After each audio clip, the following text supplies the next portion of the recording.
ગુજરાતભરના તાજા અને સચોટ સમાચાર મેળવવા માટે અમારી રાષ્ટ્રીય સમાચાર ચેનલને સબસ્ક્રાઇબ કરો અને બેલ આઇકન પર ક્લિક કરો।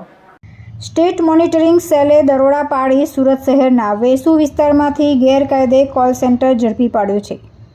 વેસુ વિસ્તારમાં આવેલા સોમેશ્વરા સ્ક્વેરના ત્રીજા માળે એક ઓફિસમાં આ કોલ સેન્ટર ચાલતું હતું, જેના દ્વારા લોકો સાથે છેતરપિંડી આચરવામાં આવતી હતી। સ્ટેટ મોનિટરિંગ સેલે 4 કોમ્પ્યુટર અને લેપટોપ, 37 મોબાઈલ, DVR, રોકડા ₹12,000 સાથે 7 શખ્સોની ધરપકડ કરી છે।